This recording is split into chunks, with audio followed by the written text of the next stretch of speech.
บายดีพี่น้องมากระตื่นนอนจุดแดดออกจุดตะเวนสูงโอ้จึงนอนก็นอนบ่หลับพัดลมกามันผัดอยู่แต่ในหน่วยตัวพัดลมแม่พัดลมออกมาลมบอกออกว่าผสมลมออก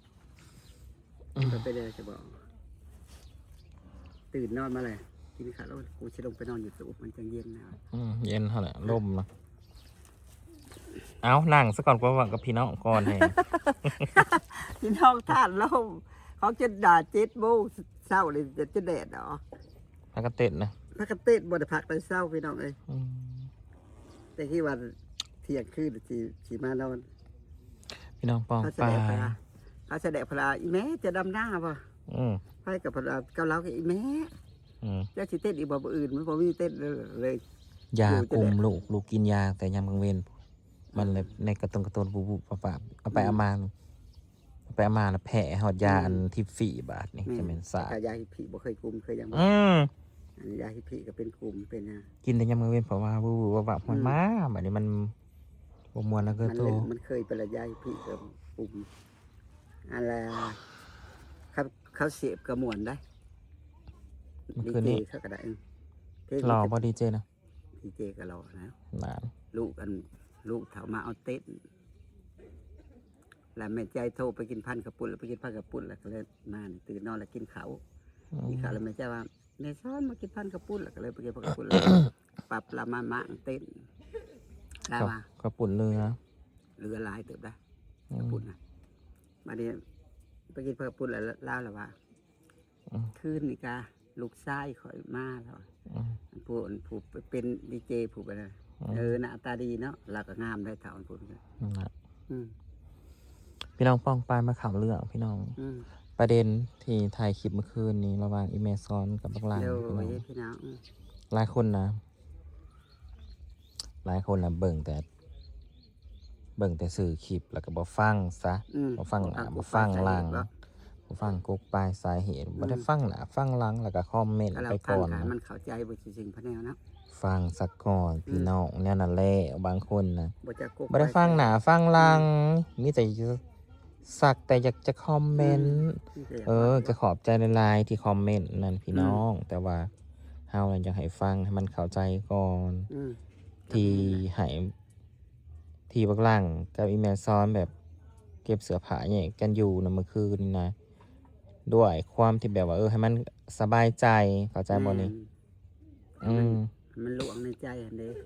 ก็บ่ได้หายบ่ได้พิษต้องเที่ยงกันบ่ได้พิษกันบ่ได้เลิกกันหากบ่ได้เลิกกันดอกคืนนี้ก็มาเต้นนำกันเมื่อคืนนี้ก็มาเต้นนำกันแต่ว่าบ่ได้พิษกันบ่ได้ทะเลาะกันดอกบางคนบอกเดี๋ยวเงินหมดมันจะไปก็ให้มันไปเลยมันบ่ได้ตั้งใจว่ามันสิไปเข้าใจอยู่นี่เมียตั้งเมื่อทรงว่าอยากให้มันอยู่ไปอยู่มันสบายใจซะก่อนพี่น้องมันสบายใจทั้งสองฝ่ายแม่นก็บ่ได้หายได้เครียดคมอมผาดบ่ได้ว่าขาตีบีโบยกันเนาะสิว่าให้ฟังกะลาว่าเว้ากันว่าอยู่ไปอยู่มันซะก่อนช่วงนี้มันสับสนวนวายเฮาเว้าจนสิแจ้งแล้วเฮาบอกว่าน้ำท่วมปากเฮาบอกว่าเฮาว่าบ่ได้ก็ยังบ่ได้เข้าใจยังบ่เข้าใจนะแต่เฮาเว้าแจ้งมากับ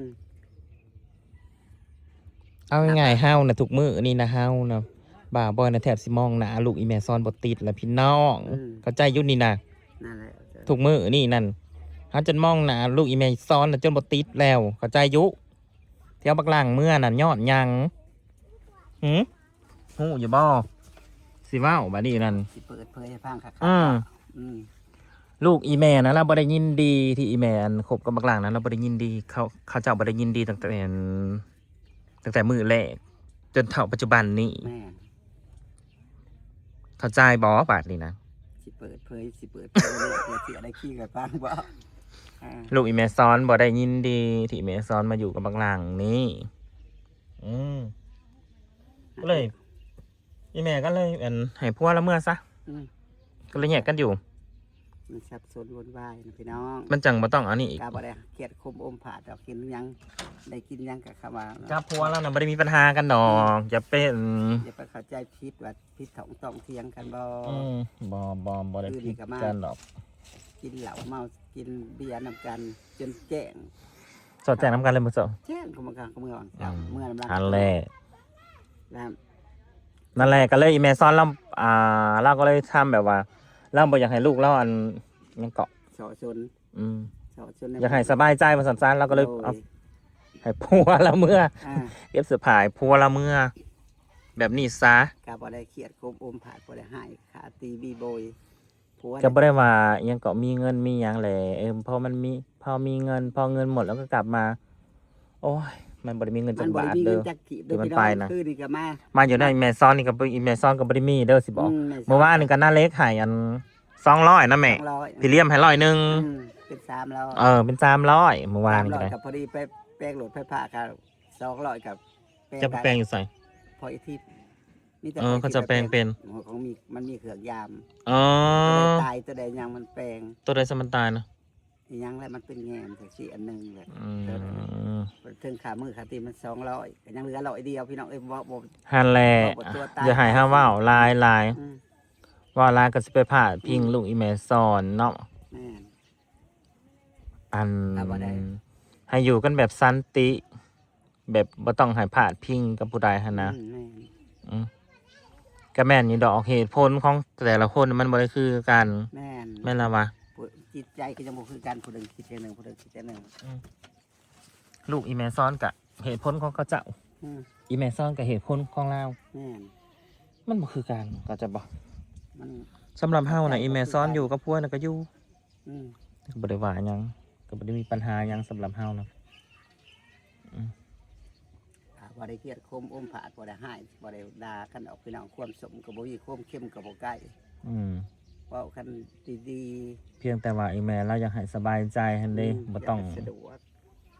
ให้มันสะดวกใจ แม่น บ่ต้องมาหายองๆเงียกๆกัน บ่อยากไปกินอันนั้นอันนี้เลย อืม เพราะน้ำพัวก็บ่ได้มักยากว่าจะมื้ออยู่บ้านซะก่อน เมื่อกับเมื่อมันว่า มื้อกับมื้อ อืม ก็บ่ได้ละค่อยทิ้งจะดอกว่า อืม เป็นได้มากก็โทรมาหากันว่า อืม ก็บอกเพิ่นว่าสิว่าเครียดคมอมผาดคืนคม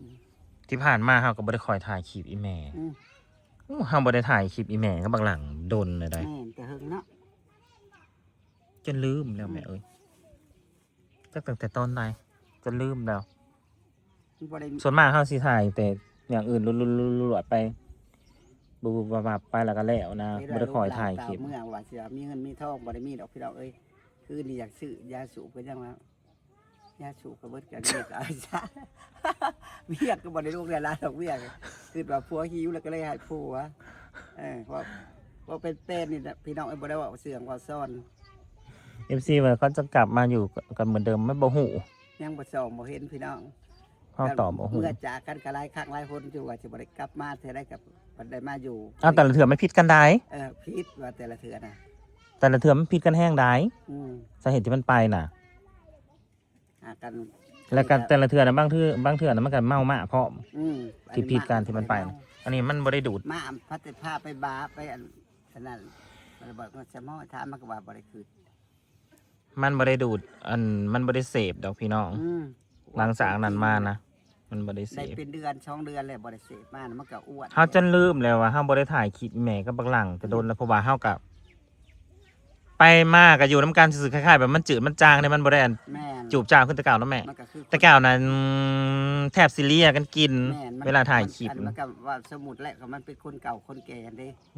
อยู่ มัน นำ เฮิง จน เลยมัน ปีมาแล้ว ปีแล้วแม่ อืม ปีเลยนะ เนาะ อืม ปีแล้วบ่ อืม ตั้งแต่แรกพี่กายจน ปีแล้ว จนเชื่อลูกหน้าอีกเนาะ อยู่กันมานะฮอดปีแล้วพี่น้องแล้วก็เจ้ามันเป็นจังไดนะเฮากับ อืม บอกคัก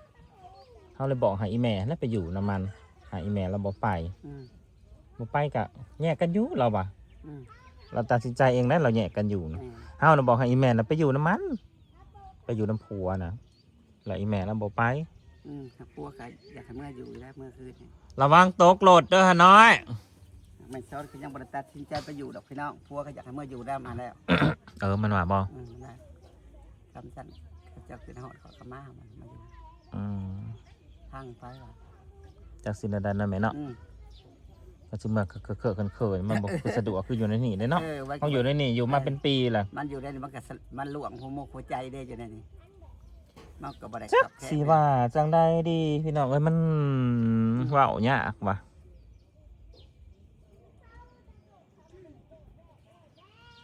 เว้ายาก กูว่าได้ก็ เห บ่ ตุ ได้ ผลของ ยาก แต่ละคนมันบอกคือกันหั่นแหละ อืม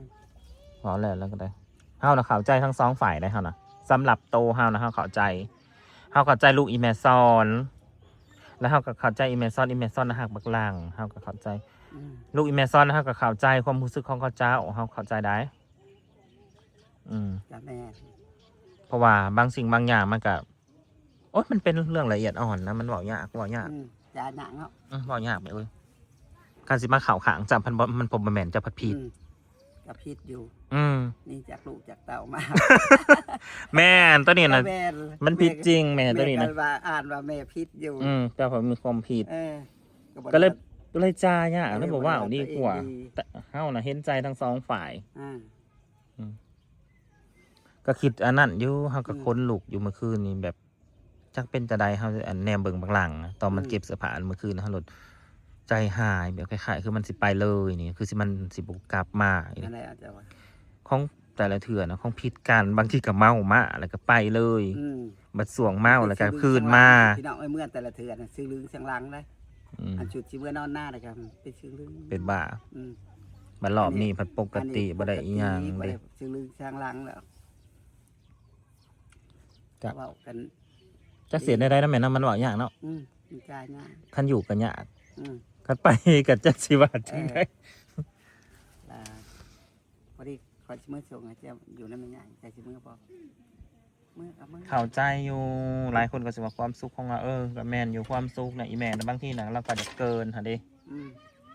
เราอยากลืมหน้าที่เราบอกเสมอต้นเสมอปลายกับทางครอบครัวอีแม่นะเราโง่มาหาผัวหลายเกินไปหั่นเด้พี่น้องมันก็เลยแบบว่า มันบกเกิงบกซ่า แม่มันบ่เก่งกัน มันบ่สมดุลกัน มันบกเกิงมันขอน น้อย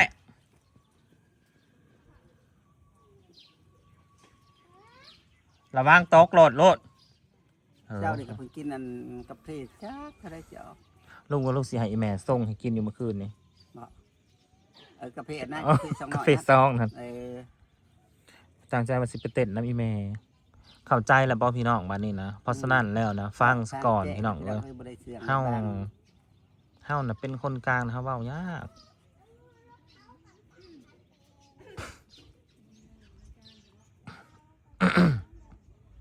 แม่เราก็บ่ได้เป็นหยังดอกคงบ่ได้ปากันบ่ได้เลิกกัน ก็บ่ได้ไปยังก็บ่ได้คอยอะไรเงี้ย เฮาน่ะบอกว่าแม่เวลาอยากเซิงก็โทรออเดอร์ว่ะ บ่ได้เครียด โทรเอาเด้อ บ่ได้ บ่แม่นสิส่งกับความเสียงนะว่ะคันส่งกับความเสียงแล้วมันสิค้าง เป็น เวลาอยากนะ เจ้าเลยครับเมื่อแต่ละเทื่อละให้นั่นยังบ่ แม่หากลูกนะยันแต่อย่างเดียวยันไม่เป็นดูดมาแล้วมันเป็นบ้า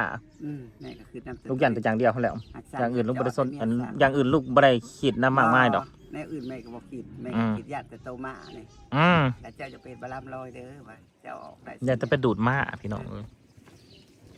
จักเสียได้แหละถ้ามันไปดูดมาเป็นบ้ามาพอดีแล้วอีแม่ซ้อนสตอมใจว้ายจะเป็นสอกูได้บานเลย แต่วางไข่แม่วางไข่ ลูกเราคิดสอเด้ วางไข่ได้แม่ยังตกมุกตกใจยันไปฮอดสวรรค์ได้กินยังก็บ่ลงกินยังก็บ่ลง มันแพ้ยาแม่ อืม แพ้ยา โอ้ยกูสิไปเอาไปสวรรค์บ่ ลูกก็ยังคิดอยู่เห็นได้นี่มันเมื่อพันเมื่อบ่อนป่องเปิดมายังวะ เมื่อพอ ป่า อ่ะ เอิ้นว่าดงเลย ดงมา ดงมาสินะ แม่นเมื่อผมเมื่ออยู่ในดงมาพี่น้องบ่ได้มันก็สิดุเท่านั้นแหละนี่ซะ ของไหนเคยกินนะ อืม เดี๋ยวเห็นมันก็ยาก แม่สงสารมันก็สิฮุบก็มาอีกแล้วไม่นานดอกเดียวก็มาFC ว่ะ ของใส่ปากมันก็อยากเว้า มันบ่จากแนวสิว่าเด้พี่น้องมากะพวกเจ้าบ่ได้เป็นลูกอีแม่ซ้อน พวกเจ้าบ่เข้าใจความรู้สึกเขาเจ้าดอก แม่ อืมแล้วก็พวกเจ้าบ่เป็นอีเมซอนพวกเจ้าก็บ่เข้าใจความรู้ ใจ สึกเฮานะซัพพอร์ตตั้งแต่บ่ต้นที่มันถูกต้องเฮาก็ไปในสิ่งที่ถูกต้องไหน แม่นครับผม เพราะว่ารอบนี้นะอีเมซอนน่ะทำเกิน แม่น อีเมซอนนะ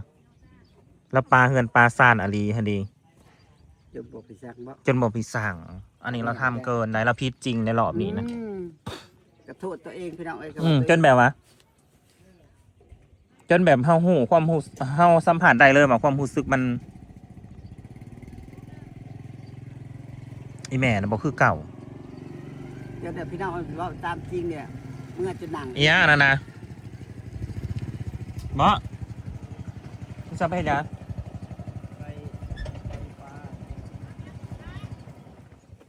ครีมตัวหน่อยได้ซะ มือเฮือนกระหนังบ่ติดป่ะแม่ย้อนคิดน้ำผัว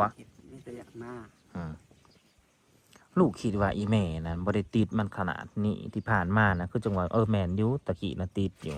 หักสมือนี่อีแม่พันแหงกะแห้งกับมันนะ แม่นอยู่ อยู่จนบ่ติดจะไผติดไผกันแน่บ่ได้แท้ละอีเถาติดน้ำบักหลาโอ้ขู่บ่มีแต่อยู่เทิงนะวันเวลามึงเอาลงมาน่ะเด้อบ่แม่นสิแล่นไปบ่เอาลงมาเด้อ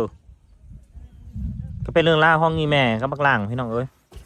กันจักสิจังได้ละต่อไปกับบ่ฮู้เฮาก็ส่องบ่เห็น ว่าสิขาดปาดเพียงกันจังบ่ว่าพี่น้องว่า เลิกอีกแล้วเหรอบ่ได้เลิกฟังกะขากบ่ได้เลิกแค่แยกกัน มวยเนาะป้าว่าถิ่นก็ได้อันนี้นะแยกกันอยู่ซื่อๆพี่น้องบ่ได้ว่าป้าขาดปาดเพียง แยกกันอยู่ย้อนวานอยากให้ลูกสบายใจแหละเนาะแม่ซ้ำนี้นะพี่น้องซ้ำนี้นะค่ะ ที่นายเล่าให้พังไปเลยพี่น้องเอ้ย พ่อคุณจะเข้าใจอะไรแบบนี้นะ ใจ นี่แหละคือเรื่องเล่านั่น ที่ทุกคนก็ได้ติดต่อของตามสุขสองถูกบอล ถ้าปากมาขักแหน่เนาะแม่กูดูกู ตื่นนอนมาแล้วก็ท่าปากช่วยหนาแล้วก็กินข้าวแล้วก็ไปกินปั้นข้าวปุ้นเลย ยายสอนนางสาวพันปีนะคะ